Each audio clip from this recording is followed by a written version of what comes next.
Bon matin, bon vendredi. Je suis contente de vous retrouver. Ils annoncent de la pluie pour les prochains jours. Ça devrait débuter cet après-midi. Alors j'en profite ce matin pour faire une petite vidéo pour vous montrer ce qui a changé au jardin, puis aussi pour vous amener avec moi à faire une belle récolte parce qu'il y a beaucoup de choses qui sont prêtes à être récoltées. Cette semaine n'a pas été facile pour certains de mes légumes, dont les tomates. Elles ont pris un coup dur avec les nuits fraîches que l'on a eues. Elles ont aussi été attaquées un peu par un animal que je crois être la marmotte. Heureusement, j'ai perdu que 2 plants. Et j'espère de pouvoir les récupérer. J'ai un plant qui est placé un peu plus loin que je vais peut-être déplacer. Je vais tout vous montrer ça. Alors, allons-y donc pour la visite.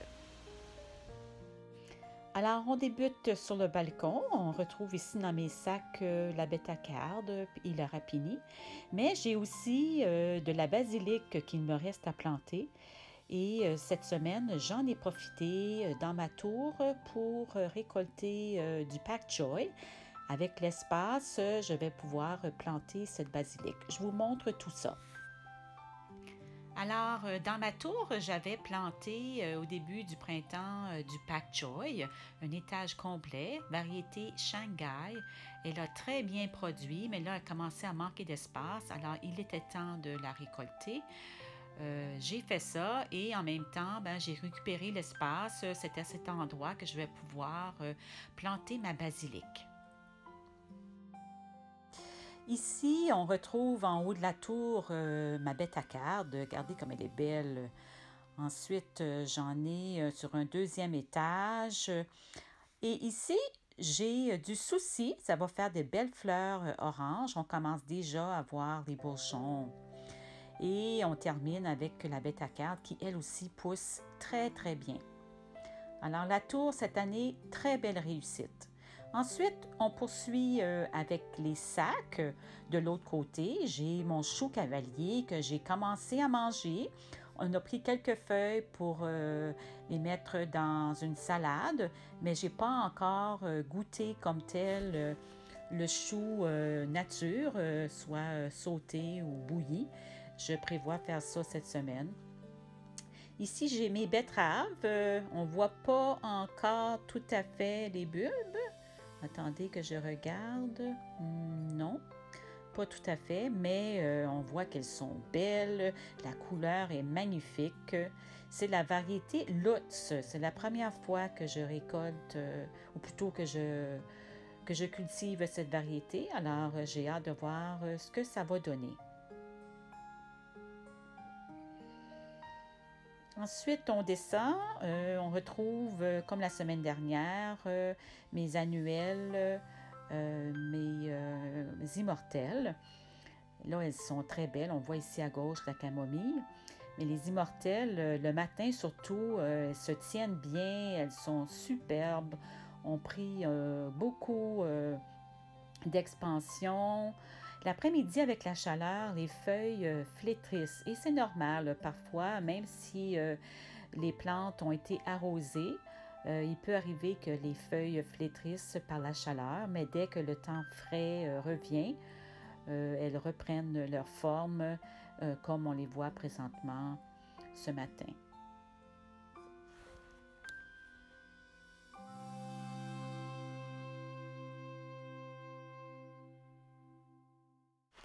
Alors, ici à l'avant, on retrouve à ma gauche, dans les pierres, mon calendula qui, lui aussi, a des bourgeons, un peu comme dans la tour. Regardez comme c'est beau. Ça sent bien. Il va y avoir des belles fleurs orangées. J'espère que je vais pouvoir vous les montrer, soit la semaine prochaine ou la semaine suivante. Mais ça va être magnifique ici, rempli de soucis. Je dois faire attention ici parce qu'il arrive qu'une couleuvre se monte le bout du nez et ça surprend. Je ne sais pas si on va la voir aujourd'hui, mais ça peut faire peur parfois. Mais c'est pas nocif. Alors ici, on retrouve, j'ai un calendula qui est un petit peu magané, mais je le laisse aller, je pense qu'il va reprendre. Et là, on retrouve mes zinnias, regardez-moi ça.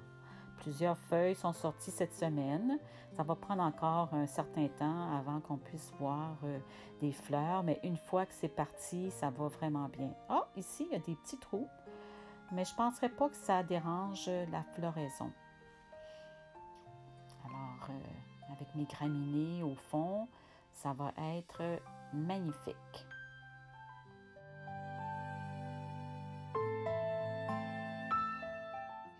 Ici, on retrouve dans mes pots d'autres zinnias de la même variété. J'en avais en surplus et j'ai décidé à un moment donné de semer les graines directement dans mon pot en pleine terre. Et là, je m'aperçois, elles vont super, super bien. Par contre, j'ai de la difficulté avec mes autres annuelles. Bon, ici, on voit mon hémérocale Stella des Oro qui va fleurir très, très, très bientôt. On a plein de bourgeons. Ça va faire des belles fleurs jaunes. Et comme je vous disais, mes tournesols, on oublie ça cette année. C'est pire que la semaine passée, comme vous pouvez voir. Entre ces tournesols-là, j'ai décidé de semer d'autres zinnias parce que je vois que ça va bien. On va voir ce que ça va donner. J'ai aussi mes échinacées qui ont été mangées. Par contre, mon echinus, lui, il se comporte bien. On va espérer qu'on va voir des fleurs très, très bientôt. Ah, ici, j'ai ma camomille qui commence à fleurir. La belle petite camomille, c'est comme des petites marguerites miniatures. Il va y en avoir beaucoup. Et comme vous savez, on peut les faire sécher pour se faire de la tisane. Alors, ça sera à faire très bientôt. Ah, ici, on la voit, la couleuvre. La voyez-vous? Elle n'est pas petite quand même, mais je la laisse aller. Elle doit être heureuse parce que ça fait quand même quelques années qu'elle revient. Ici, c'est la catastrophe. C'est la zone où j'ai planté des courges. J'avais aussi planté 2 petits plants de tomates, mais là, regardez, ça a été mangé complètement, rasé. Ça m'étonne parce que j'ai jamais eu ce problème-là avec les tomates. Et ici, un plant de courges. J'en ai d'autres à côté. Ils ont tous été un peu mangés. Je pense qu'eux autres vont survivre, mais on oublie ça pour les tomates. Regardez, j'ai un autre plant ici. Même chose. Il n'y a même plus de feuilles qui restent. Alors, c'est ça. Il y a des fois des coups qui sont difficiles à assumer, mais heureusement qu'on a aussi des bons coups. Comme ici, on voit les haricots grimpants vont super, super bien. J'en ai ressemé au bout, là-bas, qui manquait, mais c'est tout sorti, puis ça va super bien. D'après moi, ça va partir très bientôt, commencer à grimper.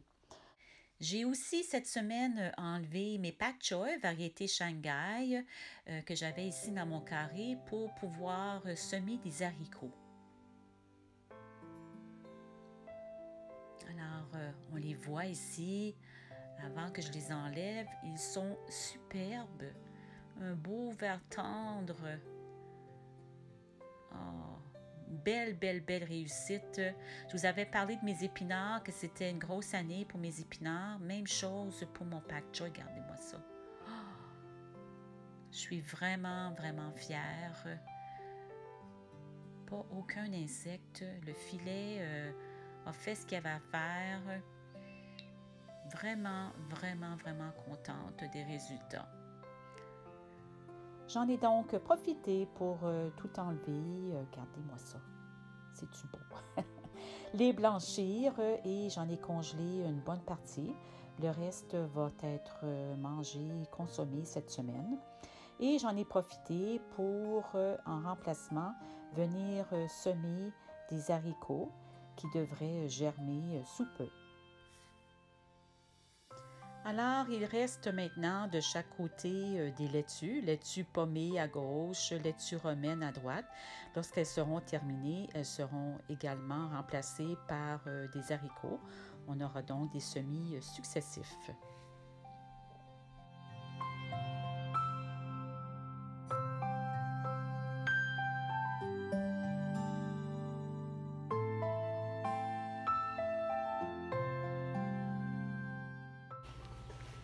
Marguerite va bien. Beaucoup de nouvelles feuilles cette semaine. On voit. Elle s'enracine très bien. J'ai l'impression que ça va plutôt fleurir l'an prochain par contre.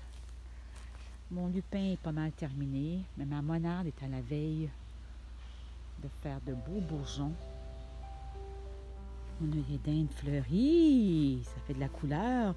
Bientôt ici, là, ça va être super joli. Il va y avoir des fleurs rouges de monarde, des marguerites éventuellement, peut-être l'an prochain, là, mais ça va être super beau. Avec les marguerites qui sont déjà existantes, une belle palette de couleurs. Et là, j'arrive avec mes tomates. Mes tomates ont bien de la difficulté avec les nuits très fraîches que l'on a depuis presque une semaine. Je peux pas dire que je vois une grosse différence depuis que je les ai plantées. J'ai hâte que la chaleur embarque puis qu'on puisse voir une bonne poussée de croissance. Ici, j'ai un petit peu de basilic sacré. Ça pousse bien quand même. Et là, les marmottes sont venues cette semaine. Autre catastrophe. Ils ont déraciné complètement. Ça, c'est fini, ça.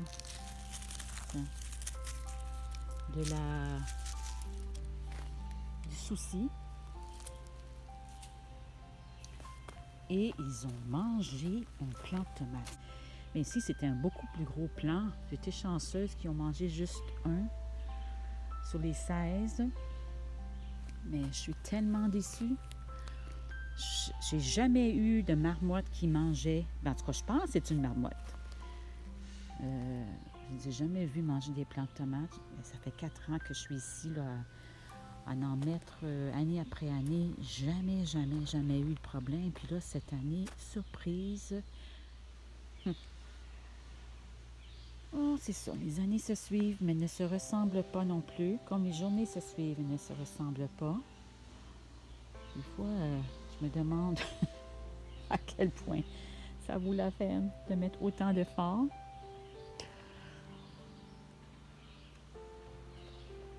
Quand on a à se battre continuellement contre la faune.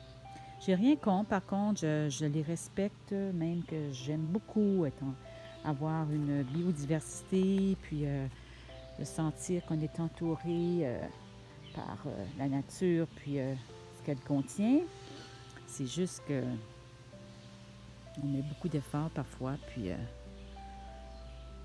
sont réduits à rien. Ici, j'ai de la gaillarde. Elles aussi se sont faites manger, mais je pense pas assez pour les tuer. On voit ici là, que ça a été mangé, les feuilles. Puis j'ose pas rien mettre comme produit. C'est sûr que je pourrais aller chercher des produits qui sont pour la plupart chimiques. J'aime mieux ne rien mettre, puis je me dis, regarde, j'en sème davantage, j'en mets toujours un petit peu plus, puis au pire, j'en perds. Là, je vais aller vous montrer. En arrière, sur le côté, j'avais un plant de tomates d'extra que j'ai mis là, en sachant qu'il ne ferait pas grand-chose parce qu'il n'y a pas beaucoup de soleil, mais je ne voulais pas le jeter. Mais là, je me dis que peut-être que je pourrais venir remplacer le plant qui a été mangé par celui-ci, qui n'est pas de la même variété, mais c'est pas grave.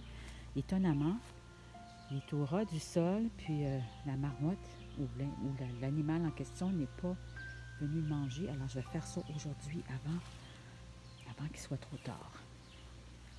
Mais ici, ça pousse bien quand même. On voit qu'il a mangé un peu de ma mauve, mais ça, c'est année après année. Je pense que c'est une variété qui est très appréciée. Une chose que j'aimerais essayer, c'est peut-être de mettre du savon. J'ai entendu, bon, il y en a qui parlent de savon noir. Moi, j'ai entendu aussi du savon style Irish Spring. Alors, je vais peut-être essayer ça au pied de certains plants. On voit que ma fougère commence à prendre pas mal de place. Je la surveille, j'éclaircis de temps en temps parce qu'au centre, j'ai de l'astilbe que j'aimerais bien voir fleurir.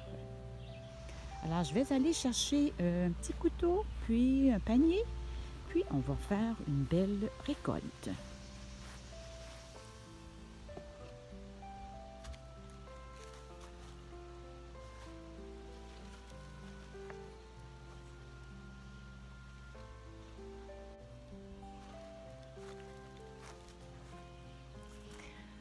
Ma bêta-carde et mon kale sont couverts depuis le tout début pour éviter les insectes, du moins les diminuer. Jusqu'à maintenant, ça va super bien. Ma bêta-carde est vraiment rendue grosse, alors je dois absolument en récolter.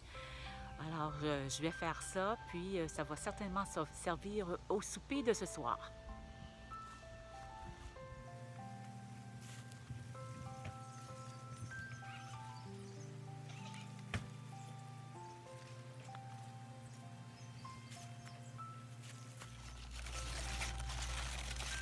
Alors, le filet ici a été installé, comme je vous disais tout à l'heure, depuis le début. Surtout pour le kale, qui est sujet à des pucerons en début de saison. Dans ma région, à moi, on ne conseille pas de planter ou de semer avant le 15 juin le kale pour éviter ça, justement. Alors, c'est la raison pourquoi j'avais mis le filet. Mais je pense que je vais quand même le garder parce que je trouve ça vraiment agréable quand on peut récolter puis qu'il n'y a pas aucun insecte. Là, on y va avec les plus grosses feuilles, les feuilles extérieures. Regardez-moi ça comme c'est beau. Bêta-carde rouge. On va aller voir du côté du kale. Voici mon kale, il est beau. Il est beaucoup plus avancé que dans ma serre. Pourtant, les plants ont été semés au même moment. Des semis intérieurs, mais on voit que ils ont progressé beaucoup plus vite. Et, comme je vous disais, il n'y a pas d'insectes. C'est le fun. Vraiment le fun. Bien contente. Alors, je vais enlever quelques feuilles. Pas trop quand même, parce que il n'est pas aussi avancé que ma bêta-carde. Mais ça vaut la peine d'en récolter, parce que plus on récolte, plus ça produit. Si on attend trop pour récolter, parfois les feuilles restent là, puis elles deviennent beaucoup plus amères, plus fortes. Alors, on enlève quelques feuilles sur chaque plant. Comme ça, on est assuré d'une bonne récolte. Alors, je vais replacer le filet, puis on va aller dans la serre.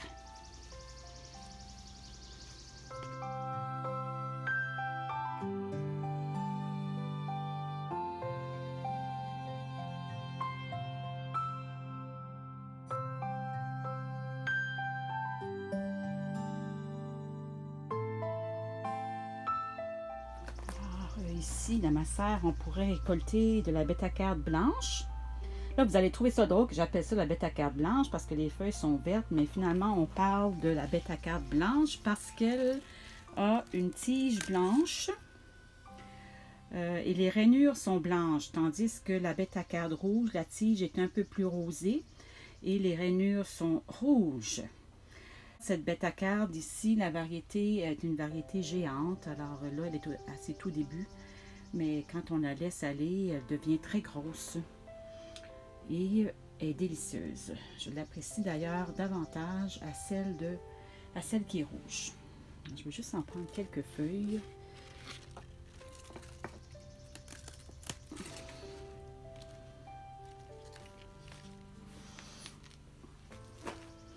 Pour, comme je vous disais, la laisser donner un peu plus de force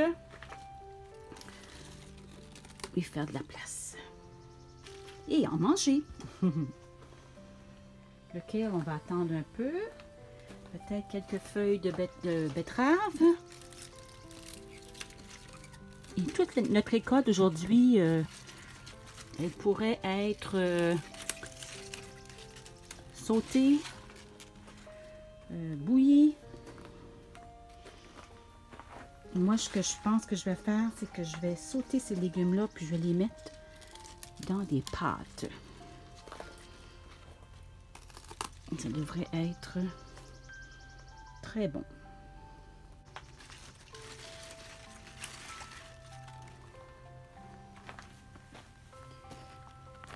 Alors, ça nous fait une belle récolte pour aujourd'hui. On a de la bêta-carde. On a ici, c'est des feuilles de betterave plutôt.